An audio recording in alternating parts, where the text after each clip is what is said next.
اپنے گھروں کو غیبت سے پاک کریں اور گناہوں سے اپنے گھروں کو پاک کریں. یا ایھا الذین آمنوا قوا انفسکم واہلیکم نارا، اے ایمان والو اپنے کو اور اپنے گھر والوں کو آگ سے بچاؤ. ان بعض الظن اثم، بے شک بعض گمان گناہ ہے. ان بعض الظن اثم ولا تجسسوا، تو میں مت لگو. ولا یغتب بعضکم بعضا، ایک دوسرے کی غیبت مت کرو. ایحب احدکم ان یأکل لحم اخیہ میتا فکریہتموہ، کیا تم اس کو پسند کرتے ہو اپنے مردہ بھائی کی گوشت کھانے کو؟ اسے ناپسند کرتے ہو. تو غیبت کرنا مردار بھائی کا گویا گوشت کھانا ہے. ابھی غیبت ہم لوگوں میں عام ہو گئی. گھر میں بیٹھے کوئی تفریح میں غیبت کرتے ہیں، پھر زندگی تلخ ہو جاتی ہے، تھوڑی دیر میں لڑائی جھگڑے شروع ہو گئے. کیا ہو بھائی، ہم تو گناہ بھی نہیں کر رہے، پھر بھی دیکھو نمازیں بھی پڑھ رہے ہیں، روزے بھی رکھ رہے ہیں، پھر بھی یہ بلائیں ہمارے سر اوپر سوار ہیں.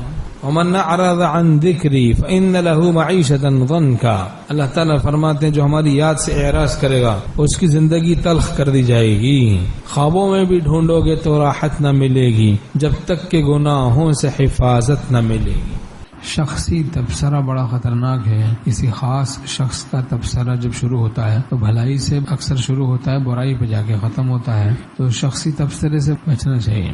اور بلا وجہ لوگوں کی باتیں سننا، کوئی سنا رہا ہے بھائی فلاں کی، اس کی، اس کی، کہ بھائی ان کا کون سا میرے سے اصلاح کا تعلق ہے؟ آپ مجھ سے کیوں ان کی باتیں بتا رہے ہیں؟ میرے اختیار میں تو ہے نہیں کہ میں ان کو کہوں گا وہ میری بات مان لیں گے اور وہ ٹھیک ہے غلطی سے توبہ کر لیں گے. تو آپ کا مجھے بتانے کا فائدہ ہی کیا ہے؟ تو خاموش کر دیں کہ بھائی نہ بتائیں، بھائی غیبت ہو جائے گی، دل خراب ہو جائے گا. الغیبت اشد من الزنا، غیبت زنا سے بھی اشد ہے. اس طرح خام خواہ شکایتیں سننے سے دل گندا ہوگا. جیسے بدنگاہی سے دل گندا ہوتا ہے، ایسے لوگوں کی شکایتیں سننے سے بھی دل گندا ہوتا ہے، دل کا ستیہ ناز ہو جاتا ہے، برباد ہو جاتا ہے دل. زبان غلط استعمال کرنے سے، غصے کے تقاضوں پر عمل سے، گالی گلوچ کرنے سے، سخت بات کہنے سے اور لوگوں سے الجھنے سے، سب سے دل گندا ہوتا ہے. دل میں سلامتی ہو، ذوق میں سلامتی ہو، ان سب باتوں کا ہمیں ادراک ہو.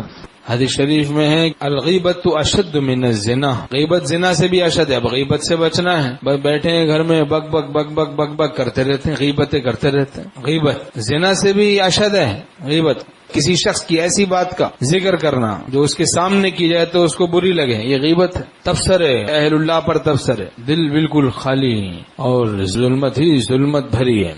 تو غیبت کوئی اصلاح کا ذریعہ تو ہو نہیں سکتی. غیبت تو گناہ ہے، اصلاح کا ذریعہ کیسے ہو؟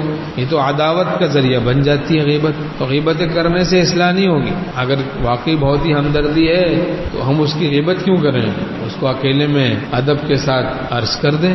کوئی بات غلطی کی ہے اس کی طرف متوجہ کر دیں، واقعی غلطی کی ہے، اس پر کیچڑ اچھالنا، اس پہ کیچڑ اچھالنا، بھائی اس کی یہ کیا فائدہ ہے؟ جو عمل کی باتیں ہیں اس کی ہم تکرار کریں. اللہ تعالی ہم سب کو ان سب دین کی باتوں پر عمل کی توفیق نصیب فرمائے.